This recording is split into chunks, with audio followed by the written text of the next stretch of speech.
Hello दोस्तों, मेरी video में आपका स्वागत है। आज इस वीडियो में जो हम कक्षा 10 की प्रश्नावली 1.1 को हल करेंगे। देखो प्रश्न नंबर 1, निम्नलिखित संख्याओं को अभाज्य गुणनखंडों के गुणनफल के रूप में व्यक्त कीजिए। देखो पहले प्रश्न के अंदर जो है पहली जो संख्या दे रखी है वो दे रखी है 140। आपको क्या करना है, 140 का अभाज्य गुणनखंड करना है और उसको गुणनफल के रूप में व्यक्त करना है। तो मैं सबसे पहले जो 140 का अभाज्य गुणनखंड यहाँ पर कर लूँगा। देखो 140 के पीछे संख्या कौन सी है, 0 है। तो 0, 2, 4, 6, 8 जिस भी संख्या के पीछे हो उसके अंदर किसका भाग जाता है, 2 का भाग जाता है। तो मैं यहाँ पर दूंगा 2 का भाग। देखो 140 के अंदर 2 का भाग दूंगा तो मेरे पास आ जाएंगे यहाँ पर 70। अब देखो 70 के पीछे भी क्या है, यहाँ पर जो संख्या है 0 है। तो इसके अंदर भी किसका भाग चला जाएगा, यहाँ पर 2 का भाग चला जाएगा। तो मैं यहाँ पर भी किसका भाग दे दूंगा, 2 का ये जो है भाग दे दूंगा। 70 के अंदर 2 का भाग दूंगा तो मेरे पास आ जाएंगे यहाँ पर 35 दोस्तों। अब देखो संख्या 35 के अंदर पीछे कौन सी संख्या है, 5 है। अगर किसी भी संख्या के पीछे 5 हो तो उसके अंदर या तो 3 का जाता है या 5 का जाता है। तो यहाँ पर 3 का तो जा नहीं रहा तो मैं दे दूंगा 5 का भाग। तो 5 का 35 में भाग दिया तो कितना आया, 7। अब देखो 7 क्या है, एक अभाज्य संख्या है दोस्तों। अभाज्य संख्या के अंदर उसी का भाग जाता है, यानी कि यहाँ पर 7 अभाज्य संख्या है तो 7 के अंदर किसका भाग चला जाएगा, 7 का भाग चला जाएगा। तो 7 का भाग मैं यहाँ पर दे दूंगा। 7 एकम 7। ये जो है मैंने 140 का जो अभाज्य गुणनखंड कर दिया। अब प्रश्न में बोल रखा है इसको गुणनफल के रूप में व्यक्त करना है, तो मैं गुणनफल के रूप में यहाँ पर व्यक्त कर दूंगा। तो गुणनफल के रूप में कैसे व्यक्त करना है, 2 गुणा 2 गुणा 5 गुणा 7 गुणा 1, इस प्रकार से जो आपको गुणनफल के रूप में व्यक्त कर देना है। अब जो है अगली जो संख्या दे रखी है दूसरी संख्या 156 दोस्तों। अब जो मैं 156 का जो है अभाज्य गुणनखंड यहाँ पर कर लूँगा। देखो 156 में जो है लास्ट में कौन सा अंक है, 6 है दोस्तों। अब 6 है तो इसके अंदर कौन सा भाग चला जाएगा, यहाँ पर 2 का भाग चला जाएगा। तो सबसे पहले जो है 156 के अंदर जो है मैं किसका भाग दूंगा, 2 का यहाँ पर भाग दूंगा। तो मैं यहाँ पर जो है सबसे पहले 2 का भाग दे दूंगा। 2 का भाग देने पर जो है 156 में अगर 2 का भाग दूंगा तो मेरे पास आ जाएंगे 78 यहाँ पर। अब देखो 78 के पीछे कौन सा अंक है, 8 है। फिर से मैं किसका भाग दे दूंगा, यहाँ पर 2 का भाग दे दूंगा। तो मैं यहाँ पर जो है 2 लिख दूंगा और 78 के अंदर 2 का भाग दूंगा तो मेरे पास आ जाएंगे। देखो 2 3 6, 1 बचा 18 हो गया, 2 नंबर 18, यानी कि 39 बार गया 78 में 2 का भाग। अब देखो 39 के पीछे कौन सा अंक है, यहाँ पर 9 है। तो 9 अगर किसी संख्या के पीछे हो तो या तो 3 का जाएगा या 7 का जाएगा। तो मैं दे रहा हूँ 3 का भाग। 3 एकम 3, 3 तिया 9। तो 13 बार जो है 39 के अंदर 3 का भाग गया। अब देखो 13 है। 13 क्या है, एक अभाज्य संख्या है दोस्तों। अभाज्य संख्या के अंदर अभाज्य संख्या का ही भाग जाता है, यानी कि उसी संख्या का भाग जाता है। 13 एकम 13 यहाँ पर हो जाएगा। तो अब जो है मैंने जो 156 का यहाँ पर अभाज्य गुणनखंड कर लिया है। अब जो इसको गुणनफल के रूप में यहाँ पर व्यक्त कर दूंगा।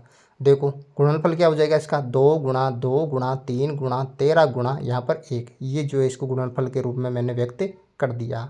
अब जो है अगली जो संख्या आती है वो आती है यहाँ पर 3825 दोस्तों। अब देखो 3825 का सबसे पहले मैं जो है यहाँ पर गुणनखंड करूँगा। देखो 3825 के पीछे अंक कौन सा है, यहाँ पर 5 है दोस्तों। अगर किसी भी संख्या के पीछे का अंक यदि 5 है तो उसके अंदर या तो 3 का जाता है या 5 का जाता है। तो सबसे पहले यहाँ पर मैं 3 का देख लेता हूँ। देखो 3 का जो भाग इसके अंदर चला जाएगा। तो मैं जो 3825 के अंदर जो है यहाँ पर 3 का भाग देता हूँ। तो 3 एकम 3, 3 दूनी 6, 2 बच गए, 3 7 तो 21 पे 1 बच गया, 3 पंचो 15, यानी कि 1275 बार यहाँ पर गया। अब देखो 1275 के पीछे कौन सा अंक है, 5 है। तो फिर से जो है इसके अंदर जो है 3 का भाग चला जाएगा। तो मैं 3 का भाग दे देता हूँ यहाँ पर। देखो 3 चौक कितने होते हैं, 12, 3 दूना 6, 1 बच गया, 3 पंचो 15, यानी कि 425 बार गया 3 का भाग यहाँ पर 1275 में। अब देखो 425 के पीछे कौन सा अंक है, 5। तो दोस्तों यहाँ पर जो है 3 का भाग नहीं जाएगा तो मैं दे दूंगा 5 का भाग। तो मैं 5 का भाग दूंगा 425 में यहाँ पर। तो 5 का भाग देने पर आएगा मेरे पास, देखो 55 40, 2 बचे 55 25, 85 बार गया 5 का भाग 425 के अंदर। अब देखो 85 के अंदर पीछे अंक कौन सा है, 5 है। तो फिर से मैं 5 का भाग दे दूंगा इसके अंदर, 5 का भाग दूंगा मैं। तो देखो यहाँ पर आ जाएंगे 5 एकम 5, 3 बचे 5 7 35, यानी कि 17 बार गया दोस्तों। अब देखो 17 क्या है, अभाज्य संख्या है और कोई भी अभाज्य संख्या हो तो स्वयं का भाग ही चला जाता है उसके अंदर, यानी कि 17 के अंदर 17 का ही भाग जाएगा क्योंकि ये क्या है, एक अभाज्य संख्या है। तो 17 में दूंगा 17 का भाग, तो 17 एकम 17 मेरे पास आ गई। अब जो है मैंने यहाँ पर 3825 का जो अभाज्य गुणनखंड कर लिया है। अब जो है मैं इसका गुणनफल के रूप में यहाँ पर व्यक्त करूँगा। देखो 3 गुणा 3 गुणा 5 गुणा 5 गुणा 17 गुणा 1, ये जो है मैंने आसानी से यहाँ पर जिसको गुणनफल के रूप में व्यक्त कर दिया है। अब चलते हैं हमें अगले पेज के अंदर। अगले पेज के अंदर जो संख्या चौथी संख्या है वो दे रखी है यहाँ पर 5005। सबसे पहले मैं जो इसका अभाज्य गुणनखंड यहाँ पर कर लूँगा। अभाज्य देखो इसके पीछे कौन सा अंक है, 5005 के अंक है 5 पीछे।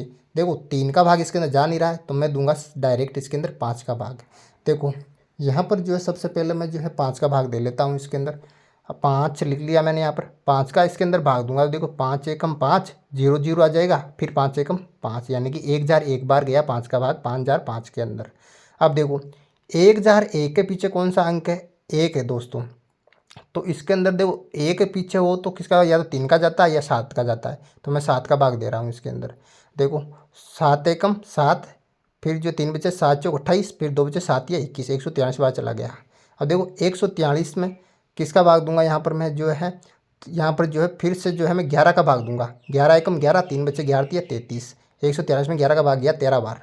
अब 13 क्या है, एक अभाज्य संख्या है और 13 का भाग 13 मतलब अभाज्य संख्या है तो 13 में 13 का भाग जाएगा यहाँ पर, तो मैं उतार दूंगा 13 और 13 का भाग 13 में कितनी बार जाएगा, एक बार जाएगा। ये जो है 5005 का मैंने अभाज्य गुणनखंड कर लिया। अब लिख लूँगा इसको गुणनफल के रूप में।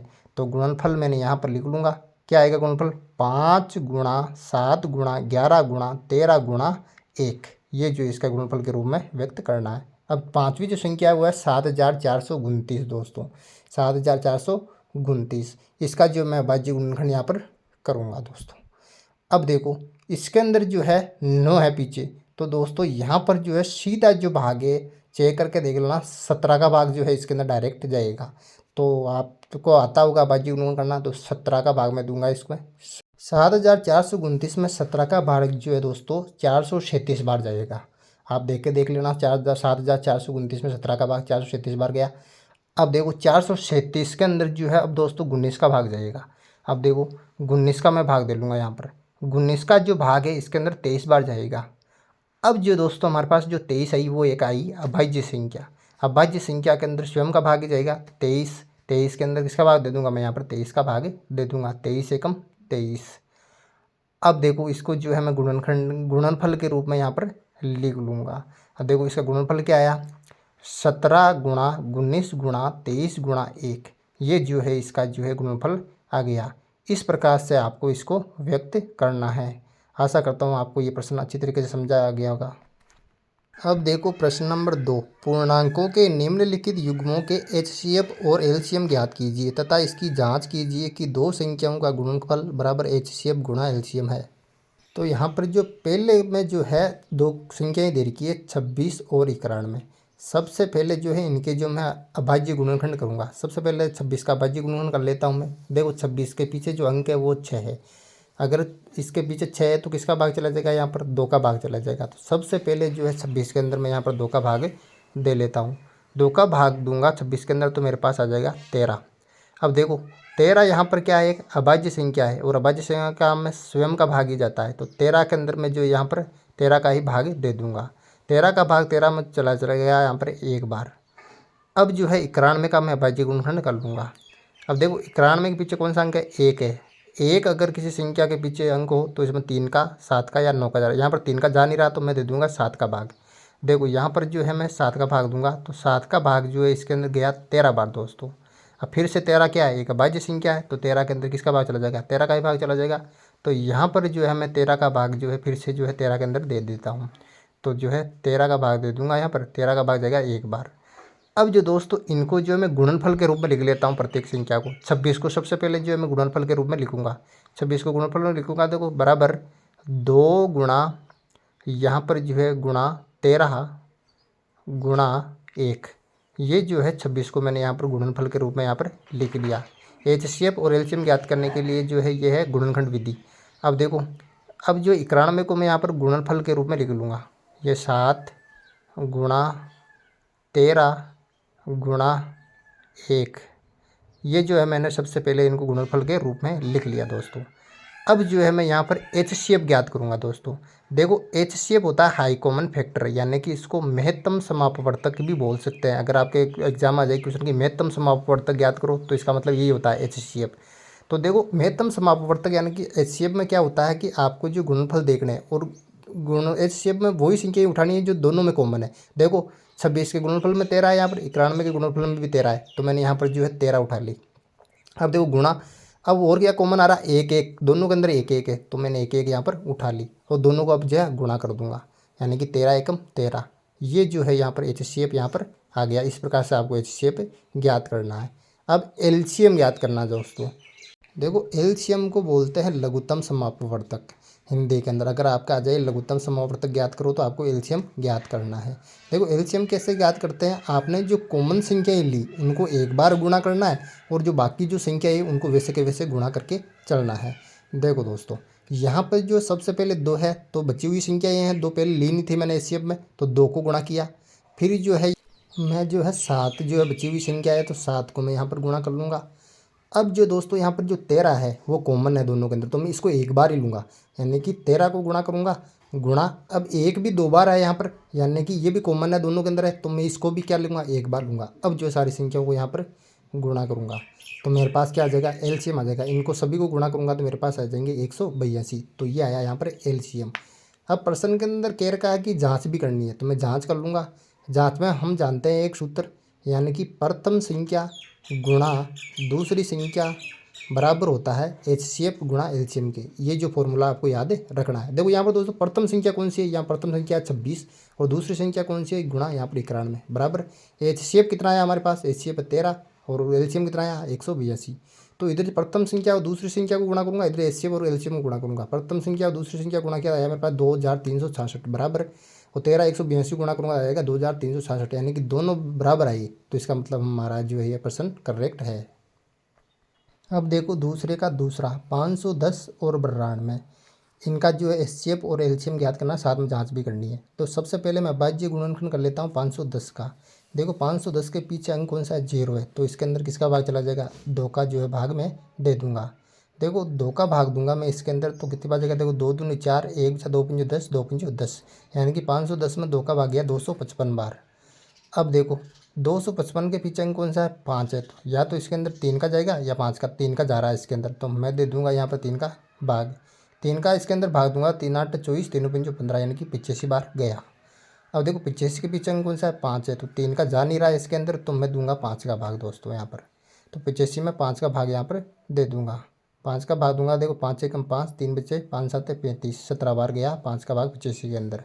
अब 17 क्या है, अभाज्य संख्या, और अभाज्य संख्या के अंदर स्वयं का भाग ही जाता है, तो मैं यहाँ पर 17 के अंदर 17 का भाग ही दे दूंगा, तो 17 एकम 17।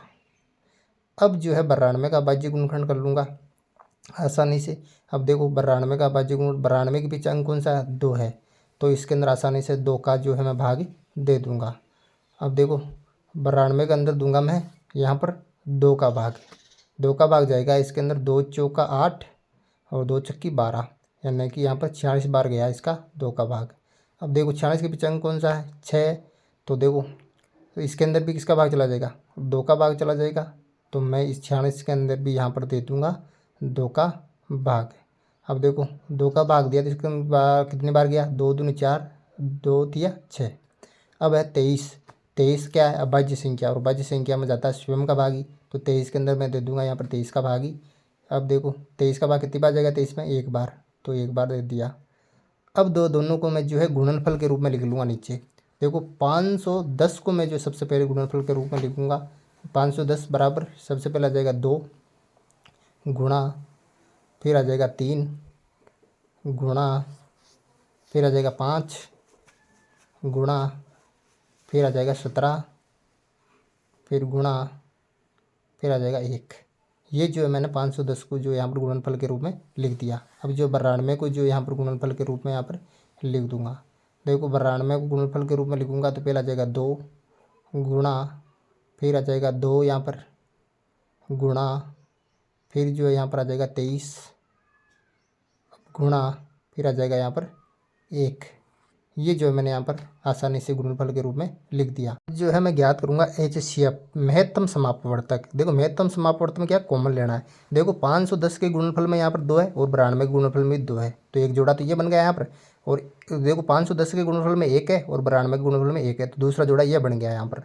तो जो है HCF के अंदर मैं क्या करूँगा, सबसे पहले लिखूँगा 2 गुणा, और जो है दूसरा जोड़ा कौन सा 1, तो 1 2 और 1 को जो है मैं यहाँ पर गुणा कर दूँगा। तो 2 को 1 के साथ यहाँ पर गुणा करूँगा तो मेरे पास क्या आ जाएगा, 2 यहाँ पर आ जाएगा, यानी कि महत्तम समापवर्तक यानी कि एचसीएफ जो आया इसका आया 2।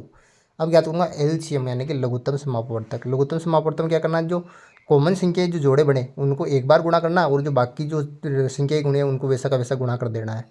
तो सबसे पहले जो एलसीएम के अंदर जो है मैं जो है गुणा करूँगा यहाँ पर जो है 2, तो 2 का जोड़ा बना हुआ है सबसे पहले, तो इसको एक बार गुणा करूँगा मैं 2, फिर जो है यहाँ पर जो है गुणा में लूँगा 3, देखो गुणा 3 आगे गुणा 3 तो गुणा 3 करूँगा मैं यहाँ पर गुणा 3, फिर 5 है आगे गुणा में तो 5 को भी ऐसे कैसे गुणा कर दूँगा मैं 5, और आगे गुणा 17 है तो 17 को भी ऐसे कैसे गुणा कर दूँगा मैं 17, और आगे जो है गुणा के अंदर जो है मैं जो है यहाँ पर जो है 2 को लूँगा, 2 भी एक बचा हुआ था यहाँ पर गुणा, फिर जो है 23 को ले लूँगा 23 गुणा, अब 1 का जोड़ा बना हुआ है तो 1 को एक बार मैं यहाँ पर गुणा कर दूँगा बराबर। अब इन सभी संख्याओं को जो है मैं गुणा करके यहाँ पर लिख दूंगा, वो जो है हमारा एलसीएम होगा। इन सभी संख्याओं को मैं गुणा करूँगा तो आ जाएगा मेरे पास 23,460, ये जो है एलसीएम हमारे पास प्राप्त हुआ। अब कर लूँगा मैं जाँच।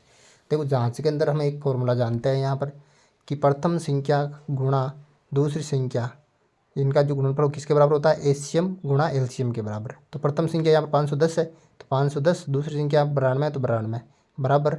एचसीएफ क्या आया हमारे पास, एचसीएफ आया 2, तो एचसीएफ की जगह आ जाएगा 2, और एलसीएम कितना आया 23,460। अब इन दोनों को दोनों तरफ मैं गुणा करके लिख लूँगा, 510 को 92 से गुणा करूँगा आएगा 46,920, और इधर जो है 23,460 को 2 से गुणा करूँगा अब तो भी मेरे पास कितना जाएगा, यहाँ पर जो है 46,920 मेरे पास आ जाएगा। तो दोनों तरफ एक समान संख्या आ रही है तो इसका मतलब ये सही है। देखो दूसरे का तीसरा 336 और 54 का एचसीएफ और एलसीएम ज्ञात करना और जांच भी करनी है। तो सबसे पहले 336 को जो है मैं अभाज्य गुणनखंड यहाँ पर कर लूँगा। देखो 336 के पीछे कौन सा अंक है, 6 है, तो इसके अंदर सबसे पहले 2 का जो है यहाँ पर भाग चला जाएगा।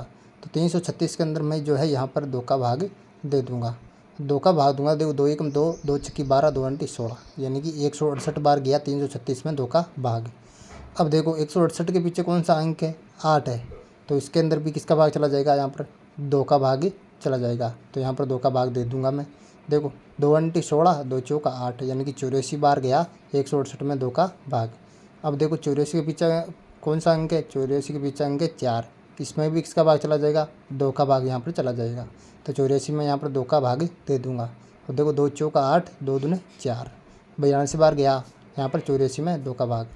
अब देखो 42 के पीछे भी कौन सा अंक है, 2 है, तो देखो 2 का मैं इसके अंदर और भाग दे दूंगा, तो 2 का भाग दूंगा तो देखो 2 दूने 4, 2 एकम 2, 21 बार गया, यानी कि 42 में 2 का भाग 21 बार गया। अब देखो 21 के पीछे कौन सा अंक है, 1 है, तो दोस्तों इसके अंदर 3 का भाग यहाँ पर चला जाएगा। अब देखो 3 का भाग दूंगा यहाँ पर मैं 21 के अंदर, तो कितनी बार जाएगा, 3 का भाग जाएगा 7 बार, तो 3 7 हो गए 21। अब देखो 7 क्या है कि यहाँ पर अभाज्य संख्या है, तो 7 के अंदर अभाज्य संख्या के अंदर जो है 7 का ही भाग जाएगा, तो 7 का भाग दे दूँगा यहाँ पर मैं, 7 एकम 7 यहाँ पर आ जाएगा। अब देखो 54 का जो है अभाज्य गुणनखंड यहाँ पर मैं कर लेता हूँ। 54 का अभाज्य गुण, देखो 54 के अंदर पीछे कौन सा अंक है, 4 है, तो इसके अंदर किसका भाग चला जाएगा, 2 का भाग यहाँ पर चला जाएगा। तो यहाँ पर जो है 54 के अंदर जो है मैं 2 का भाग यहाँ पर दे लेता हूँ। तो 2 का भाग दूंगा तो 2 दूनी 4, 2 7 14, 27 बार गया 54 में 2 का भाग यहाँ पर।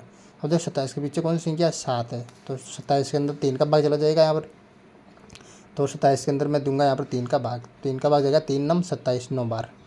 अब देखो 9 में 3 का भाग जाएगा आगे, तो 9 में भी यहाँ पर जो है 3 का भाग यहाँ पर दे दूँगा, 9 में 3 का भाग दूंगा यहाँ पर। देखो 3 तिया 9, 3 बार गया यहाँ पर 9 में 3 का भाग। अब देखो 3 के अंदर जो है भाज्य संख्या 3, 3 के अंदर जाएगा 3 का भाग, तो मैं 3 का और दे दूँगा अंदर भाग। देखो यहाँ पर जो 3 लिखूँगा, अब आएगा 3 एकम 3। अब जो है मैंने यहाँ पर 54 का भी अभाज्य गुणनखंड यहाँ पर कर दिया है। अब जो है इनको गुणनफल के रूप में लिख लूँगा नीचे।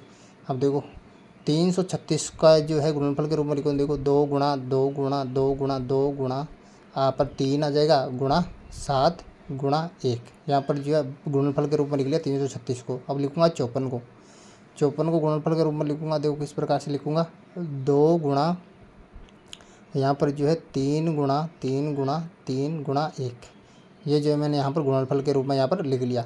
अब जो है सबसे पहले मैं एचसीएफ ज्ञात करूँगा। देखो दोस्तों, यहाँ पर जो है 336 के गुणनफल में 2 है और 54 के गुणनफल में भी क्या है, 2 है। तो एक जोड़ा यह बन गया और 3 3 3 भी यहाँ पर कॉमन है और एक भी यहाँ पर कॉमन है। तो यहाँ पर जो है 3 जोड़े बन गए, एक तो 2 का, एक 3 3 का और एक 1 का। तो यहाँ पर जो है एक तो जो है 2 गुणा, दूसरा जोड़ा है 3 का, 3 गुणा और तीसरा जोड़ा जो 1 का है। तो यहाँ पर जो है मैं गुणा करके एक यहाँ पर लिख लूँगा, बराबर बराबर का चिन्ह लगा के यहाँ पर जो 2 तिया 6, 2 तिया 6 हो गए। अब जो है एलसीएम मैं यहाँ पर ज्ञात कर लूँगा। अब जो एलसीएम मैं यहाँ पर ज्ञात करूँगा तो देखो जोड़ा जो है उसको एक बार उतारूँगा और जो बाकी जो संख्या है उनको वैसे के वैसे गुणा कर दूँगा। तो देखो पहला जोड़ा है 2, तो मैं इसको एक बार गुणा करूँगा यहाँ पर। तो मैं लिख लूँगा यहाँ पर 2 गुणा, अब ऊपर देखो 3 2 है तो 2 को 3 बार गुणा कर दूँगा और मैं 2 गुणा 2 गुणा 2। अब जो है जो बची हुई जो संख्या है मैं गुणा कर दूँगा, 7 है गुणा यहाँ पर जो है 3 गुणा 3 गुणा 3, यहाँ पर एक तो जोड़ा है और 2 नीचे जो 3 बचे हुए वो गुणा कर दिया गुणा 1। अब जो लास्ट वाला जोड़ा था गुणा ये कर दिया। अब सारी संख्याओं में गुणा करूँगा तो मेरे पास आ जाएंगे यहाँ पर जो है 3024। इस प्रकार से जो आपको एलसीएम ज्ञात करना है। अब मैं जांच कर लूँगा यहाँ पर। जांच में देखो यहाँ पर जो है आप जानते हो फॉर्मूला, प्रथम संख्या गुणा दूसरी संख्या बराबर एचसीएफ गुणा एलसीएम, ये होता है। देखो प्रथम संख्या यहाँ पर 336 है और दूसरी संख्या 54 है। तो 336 और 54 को गुणा कर दिया यहाँ पर मैंने, बराबर एचसीएफ क्या है यहाँ पर, एचसीएफ है 6 और एलसीएम क्या है 3024।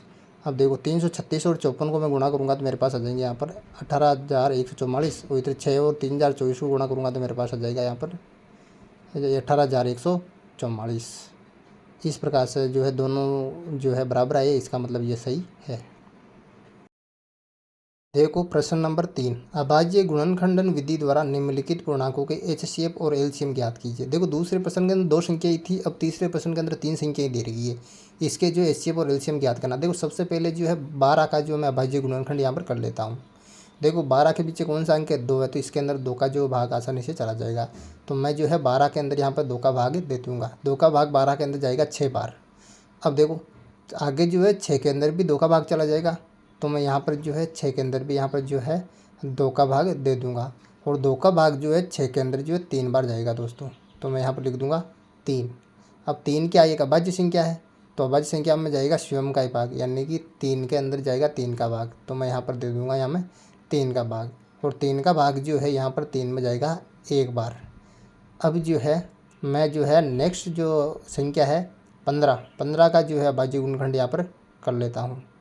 15 का देखो पीछे अंक कौन सा है, 5 है, तो 5 है तो इसके अंदर या तो 3 का जाएगा या 5 का, तो 3 का जा रहा है यहाँ पर। तो सबसे पहले जो है मैं यहाँ पर जो है 3 का भाग दे दूँगा। 3 का भाग जो है 15 के अंदर जाएगा 5 बार, 3 पंचो 15। अब देखो 5 जो अभाज्य संख्या है तो 5 के अंदर दूंगा 5 का भाग, तो देखो 5 एकम मेरे पास आ जाएगा यहाँ पर 5। तो जो है 5 का भाग दे दूँगा मैं, एक बार यहाँ पर चला गया। अब देखो तीसरी जो संख्या है यहाँ पर 21 दोस्तों। अब देखो 21 के अंदर जो है मैं दूंगा यहाँ पर 3 का भाग चला जाएगा एक अंदर। तो सबसे पहले जो है मैं 3 का भाग दे दूंगा 21 के अंदर। 3 का भाग जो है 21 के अंदर चला जाएगा यहाँ पर 7 बार, 3 7 21। अब देखो 7 जो है यहाँ पर आगे जो है अभाज्य संख्या है, तो अभाज्य संख्या के अंदर जो है स्वयं का भाग ही जाएगा, यानी कि 7 के अंदर जो है मैं यहाँ पर दे दूँगा 7 का भाग। 7 का भाग दूंगा तो एक बार चला गया यहाँ पर। अब जो दोस्तों इनको गुणनफल के रूप में लिख दूँ, देखो 12 को गुणनफल के रूप में यहाँ पर लिखूँगा तो यहाँ पर जो है 2 गुणा 3 गुणा 1 आ जाएगा मेरे पास। और यहाँ 15 को जो है गुणनफल के रूप में लिखूँगा तो मेरे पास आ जाएगा 3 गुणा 5 गुणा 1। ये जो है 15 का गुणनफल के रूप में लिख दिया। और 21 को गुणनफल के रूप में लिखूँगा तो यहाँ पर आ जाएगा मेरे पास 3 गुणा 7 गुणा 1। अब जो है ये जो है गुणनफल के मैंने रूप में यहाँ पर लिख दिया। अब दोस्तों इसका जो मैं एचसीएफ ज्ञात करूँगा यानी महत्तम समापवर्तक ज्ञात करूँगा। देखो इसके अंदर उसी संख्या को लेना है जो तीनों के अंदर कॉमन है, तीनों के अंदर उपलब्ध हो। देखो 3 3 3 तीनों के अंदर है और 1 1 1 तीनों के अंदर है। तो यहाँ पर एक 3 का जोड़ा बन गया और 1 का जोड़ा बन गया। तो मैं 3 को और 1 को यहाँ पर गुणा कर दूंगा तो मेरे पास जो है तीनों संख्याओं का एचसीएफ यहाँ पर आ जाएगा। तो 3 गुणा यहाँ पर जो है 1 बराबर आ जाएगा 3। ये जो है एचसीएफ आया इसका हमारे पास 3। अब जो है दोस्तों एलसीएम में वैसे ही करना है, यानी कि जो जोड़ा बना हुआ उसको एक बार लेना है और बाकी जो संख्या वो गुणा कर देना है, यानी कि एलसीएम को लघुत्तम समापवर्तक भी बोलते हैं। देखो यहाँ पर जो है सबसे पहले जो बची हुई संख्या कौन सी है, 2 गुणा 2। तो सबसे पहले मैं जो है यहाँ पर 2 गुणा 2 उतार दूँगा। अब देखो यहाँ पर जो है मैं उतार दूँगा 2 गुणा 2। देखो ये बची हुई संख्या ही थी। अब देखो यहाँ पर 3 उतार दूँगा क्योंकि 3 का एक जोड़ा बना हुआ था, इसको एक बार ही उतारूँगा। गुणा 5, अब जो है 7 बचा हुआ था, गुणा 7 और 1 का जोड़ा था, इसको 1 को एक बार ही उतारूँगा, गुणा 1 बराबर। अब इन सब को जो है मैं गुणा करूँगा तो मेरे पास आ जाएगा यहाँ पर 420। तो मैं 420 यहाँ पर लिख दूँगा। तो हमने जो है एचसीएफ और एलसीएम यहाँ पर आसानी से ज्ञात कर लिया। अब जो है तीसरे का जो सेकंड है वो भी हम यहाँ पर ज्ञात कर लेते हैं। तीसरे सेकंड जो है 17, 23, 29, इसका जो है हम एचसीएफ और एलसीएम ज्ञात करेंगे। अब देखो सबसे पहले जो है मैं 17 का जो है गुणनखंड यहाँ पर निकाल लूँगा। अभाज्य गुणन करूँगा 17 का। देखो 17 जो एक अभाज्य संख्या है तो 17 के अंदर जो है 17 का ही भाग यहाँ पर जाएगा। तो मैं जो है 17 के अंदर यहाँ पर 17 का भाग दे दूँगा तो कितनी बार जाएगा, एक बार। तो ये जो 17 का भाग मैंने दे दिया यहाँ पर और एक बार गया। अब जो है मैं 23 का अभाज्य गुणनखंड कर लूँगा। 23 भी क्या है, एक अभाज्य संख्या है तो 23 के अंदर भी किसका भाग जाएगा, यहाँ पर 23 का भाग ही जाएगा। तो जो है मैं यहाँ पर जो 23 के अंदर दे दूँगा 23 का भाग, तो एक बार यहाँ पर चला जाएगा। अब जो है 29 है, 29 भी क्या है, एक अभाज्य संख्या है, 29 के अंदर भी 29 का ही भाग जाएगा। तो इसका भी मैं यहाँ पर अभाज्य गुणनखंड कर लूँगा और 29 में यहाँ पर दे दूँगा 29 का भाग, और 29 का भाग कितनी बार चला जाएगा, एक बार चला जाएगा। तो यहाँ पर दे दिया 29 का भाग मैंने और एक बार यहाँ पर भाग चला गया। अब जो है इनको जो मैं गुणनफल के रूप में यहाँ पर लिख लूँगा नीचे। देखो 17 को लिखूँगा, 17 का गुणनफल के रूप में निकाला जाएगा 17 गुणा 1 मेरे पास यहाँ पर 17 गुणा, अब जो है 1 है तो 1 मैं यहाँ पर उतार दूँगा। अब जो है मैं 23 को गुणनफल के रूप में लिख लूँगा यहाँ पर। 23 को जो गुणनफल के रूप में लिखूँगा तो ये भी आ जाएगा मेरे पास 23 गुणा यहाँ पर आ जाएगा 1। जो इस 23 को भी मैंने गुणनफल के रूप में लिख लिया। अब लिखूँगा 29 को गुणनफल के रूप में, 29 बराबर यहाँ पर जो है 29 गुणा 1 मेरे पास आ जाएगा, गुणा 1 गुणा 1।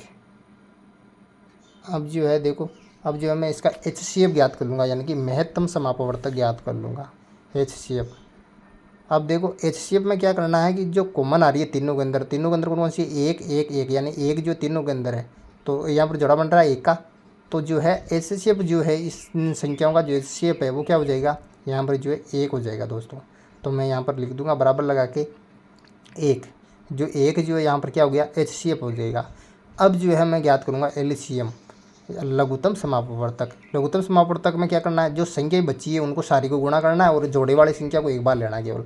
अब देखो यहाँ पर जो है 17, 23, 29 इन सबको मैं गुणा कर दूँगा, यानी कि 17 बचा हुआ है गुणा, फिर जो है 23 बचा हुआ है तो 23 को गुणा कर दूँगा, फिर जो है 29 को गुणा कर दूँगा, फिर जो है एक जोड़ा बना हुआ है 1 का तो इसको 1 को एक बार ही लेना है, यानी कि गुणा 1। अब इन सब को गुणा करूँगा मेरे पास, तो इन सब को गुणा करने पर मेरे पास आ जाएगा यहाँ पर 11,339। तो एलसीएम जो है इन तीनों संख्याओं का होगा 11,339। अब जो है तीसरे प्रश्न का जो थर्ड है वह 8, 9, 25, इसका जो है एचसीएफ और एलसीएम ज्ञात करना है। तो सबसे पहले मैं 8 का जो है यहाँ पर अभाज्य गुणनखंड कर लूँगा। इनका अभाज्य गुणनखंड करूँगा 8 का तो 2 का भाग जाएगा। तो सबसे पहले मैं जो है यहाँ पर 2 का भाग दे दूँगा दोस्तों। 2 का भाग जाएगा यहाँ पर 4 बार, तो 2 चौका 8 आ गया। अब देखो, अब जो है फिर जो है मैं इसके अंदर जो है 2 का भाग दूंगा 4 के अंदर। देखो 4 के अंदर 2 का भाग दूंगा यहाँ पर, तो 2 दूने क्या हो जाएंगे मेरे पास, यहाँ पर 4 हो जाएगा दोस्तों।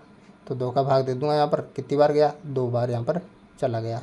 अब 2 के अंदर किसका भाग जाएगा, 2 का भाग जाएगा, क्योंकि ये भी क्या है, एक अभाज्य संख्या है। तो 2 एकम यहाँ पर आ जाएगा मेरे पास 2, यानी कि ये चला गया भाग यहाँ पर 1 बार। तो 1 मैं नीचे यहाँ पर लिख दूँगा। अब दूसरी जो संख्या 9 है, तो 9 का जो है मैं अभाज्य गुणनखंड यहाँ पर कर लूँगा दोस्तों। अब देखो 9 के अंदर जो सीधी कौन सी संख्या भाग जाएगा, यहाँ पर 2 का जाएगा नहीं, यानी कि 3 का भाग जाएगा इसके अंदर। तो मैं दे दूँगा यहाँ पर 3 का भाग 9 के अंदर। 3 का भाग 9 के अंदर दूंगा तो चला जाएगा 3 बार। अब जो है 3 के अंदर 3 का जाएगा भाग, तो 3 के अंदर मैं 3 का ही भाग यहाँ पर दूँगा। तो देखो 3 एकम 3, यहाँ पर हो जाएगा 3 एकम 3। अब देखो 25 का अभाज्य गुणनखंड करूँगा मैं। अब तो 25 का अभाज्य गुणनखंड करूँगा तो यहाँ पर देखो 25 के अंदर पीछे 5 है तो 3 का जा नहीं रहा, तो यहाँ पर आ जाएगा 5 का भाग दूंगा मैं। 5 25 5 बार चला गया यहाँ पर भाग। अब देखो 5 के अंदर किसका भाग जाएगा, 5 के अंदर 5 का ही भाग जाएगा। कितनी बार जाएगा, एक बार। तो मैं जो है 5 के अंदर जो है यहाँ पर 5 का भाग दे दूँगा। 5 एकम 5। अब जो है इनको मैं गुणनफल के रूप में यहाँ पर लिख दूँगा। अब देखो 8 बराबर इसका जो गुणनफल के 2 गुणा 2 गुणा 2 गुणा 1, ये जो मैंने यहाँ पर 8 को गुणनफल के रूप में लिख दिया। अब जो 9 को गुणनफल के रूप में लिखूँगा यहाँ पर क्या जाएगा, 3 गुणा 3 गुणा 1। अब जो है यहाँ पर जो है 25 को गुणनफल के रूप में लिखूँगा, क्या आ जाएगा, 5 गुणा 5 गुणा 1। अब जो दोस्तों इसका आसानी से मैं HCF ज्ञात कर लूँगा, महत्तम समापवर्तक। देखो HCF में क्या करता है, जोड़ा बनाना है कि किसमें कौन सी संख्या सभी के अंदर उपलब्ध है यानी कॉमन है। एक जो है सभी के अंदर है यहाँ पर और संख्या ये नहीं है, तो इसका भी HCF क्या हो जाएगा, 1 यहाँ पर हो जाएगा। तो मैं बराबर लगा के 1 यहाँ पर उतार दूंगा। अब ज्ञात करना LCM। LCM के अंदर जो सारी संख्याएं जो बची हुई है वो उनको सभी को गुणा कर देना है और यहाँ पर जो कॉमन संख्या उसको एक बार लेना है। यानी कि यहाँ पर बची हुई संख्या कौन सी है, 2 गुणा 2 गुणा 2, यानी कि 3 बार 2 ले लिया मैंने। अब 2 बार 3 है, 3 गुणा 3 और 2 बार 5 है, तो यहाँ पर जो है 5 गुणा 5 और 1 जो है कॉमन है सभी के अंदर, तो इसको एक बार लेना है, गुणा 1। अब इन सभी संख्याओं को जो है मैं यहाँ पर गुणा करूँगा। इन सभी संख्याओं को गुणा करने पर मेरे पास हो जाएगा प्राप्त 1800 दोस्तों। तो इस संख्याओं का जो LCM आया दोस्तों वो आया 1800। देखो प्रश्न नंबर 4, HCF 306 657 बराबर 9 दिया है। LCM 306 657 ज्ञात कीजिए। इसका मतलब ये है कि 306 और 657 का जो HCF है वो 9 दे रखा है आपको और LCM आपको ज्ञात करना है। यहाँ पर देखो प्रथम संख्या जो हो जाएगी दोस्तों वो हो जाएगी 306 और दूसरी संख्या जो हो जाएगी यहाँ पर वो हो जाएगी यहाँ पर 657। तो मैं यहाँ पर लिख लूँगा दूसरी संख्या होगी यहाँ पर 657। अब देखो 306 और 657 का जो HCF आपको दे रखा है यानी कि महत्तम समापवर्तक वो दे रखा है आपको 9, तो मैं HCF लिख लूँगा यहाँ पर 9। और 306 और 657 का आपको LCM ज्ञात करना है दोस्तों, यानी कि मैं लिख लूँगा यहाँ पर LCM आपको ज्ञात करना है।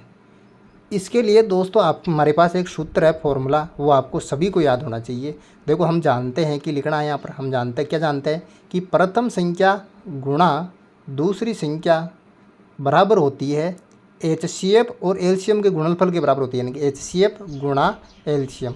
ये जो सूत्र आपको याद रखना है दोस्तों। अब जहाँ पर जो संख्या है वो रख देनी है, यानी कि प्रथम संख्या क्या है यहाँ पर 306 है तो 306 रख देना, गुणा का चिन्ह है। दूसरी संख्या क्या है 657 है तो 657 रख देना बराबर।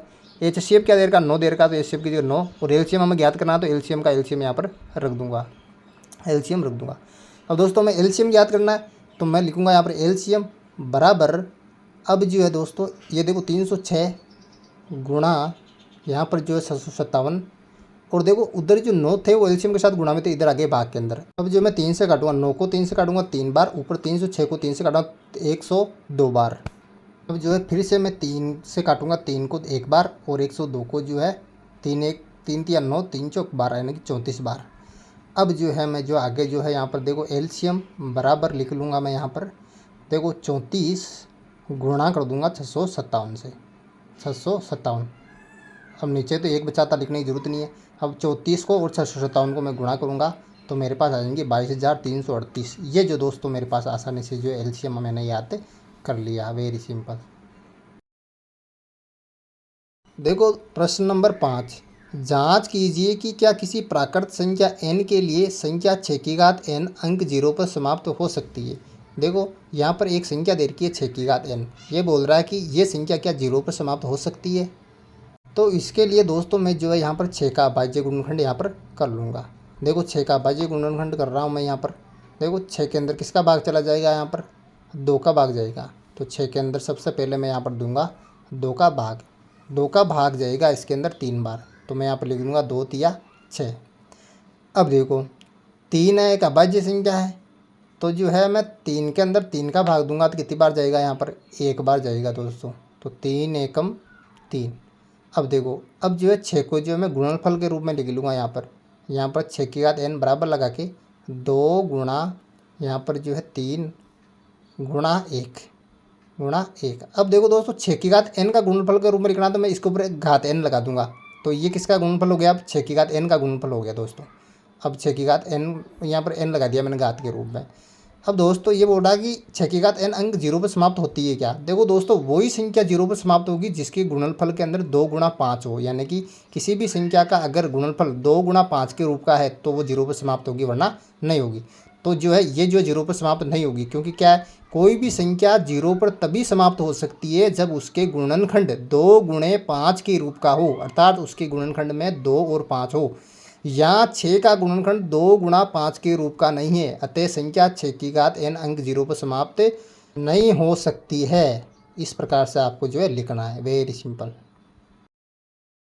प्रश्न नंबर 6, व्याख्या कीजिए कि 7 गुणा 11 गुणा 13 प्लस 13 और 7 गुणा 6 गुणा 5 गुणा 4 गुणा 3 गुणा 2 गुणा 1 प्लस 5 भाज्य संख्याएं क्यों है। देखो दोस्तों इस प्रश्न में कह रखा है कि ये दोनों भाज्य संख्याएं तो है, लेकिन क्यों है कारण आपको देना है।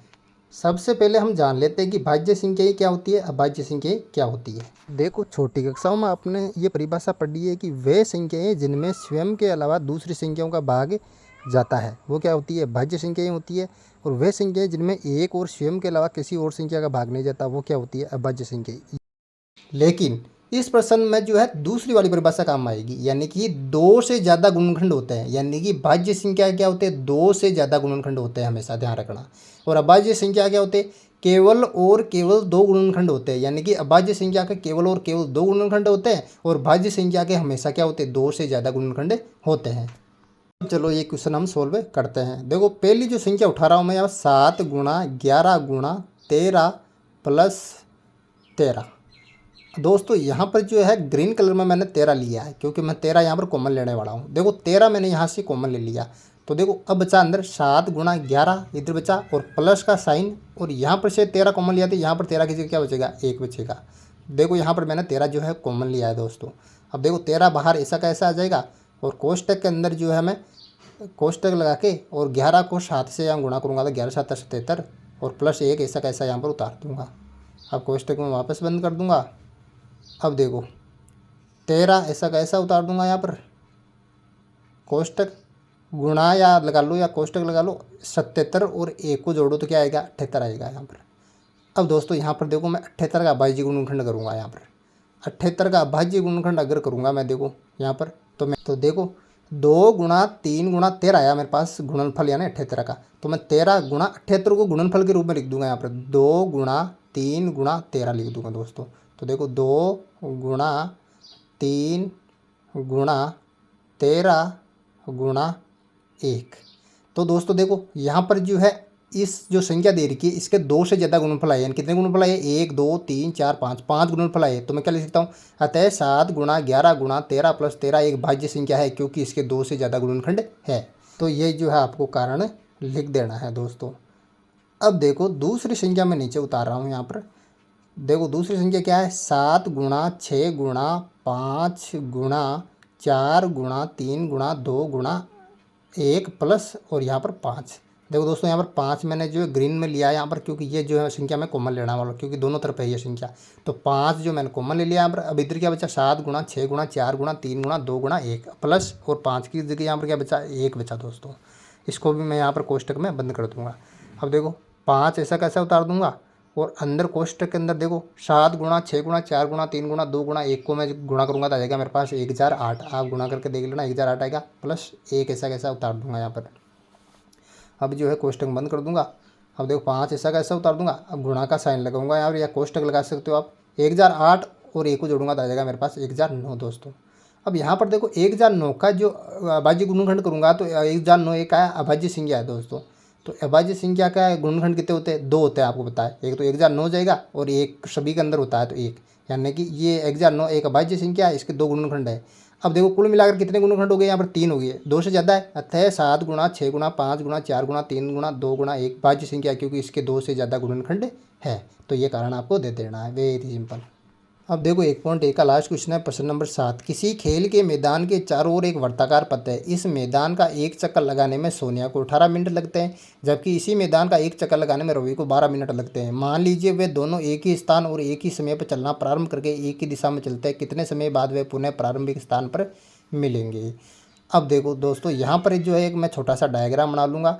देखो बीच के अंदर यहाँ पर मैदान दे रखा है और मैदान के चारों तरफ एक वर्ताकार पथ दे रखा है। दोस्तों जो दो रनर है, एक तो है सोनिया, एक है रवि। देखो सोनिया को ज़्यादा टाइम लग रहा है और रवि को कम लग रहा है। सोनिया को 18 मिनट लग रहे हैं और रवि को कितने लग रहे हैं, 12 मिनट लग रहे हैं। तो ये दोनों एक साथ खड़े हैं यहाँ पर। जब ये दौड़ना शुरू करेंगे तो ये जो रवि है जो फास्ट दौड़ रहा है सोनिया की अपेक्षा, तो दो जब ये दौड़ना प्रारंभ करेंगे तो रवि यहीं से आगे निकल जाएगा और सोनिया जो पीछे रह जाएगी। अब ये प्रश्न बोल रहा है कि अब जो रवि आगे निकल गया ये वापस आकर जो है इस सोनिया के साथ कब होगा। तो ये टाइम बताना है कि ये कितने टाइम बाद जो है सोनिया और रवि दोनों जो है साथ में हो जाएंगी।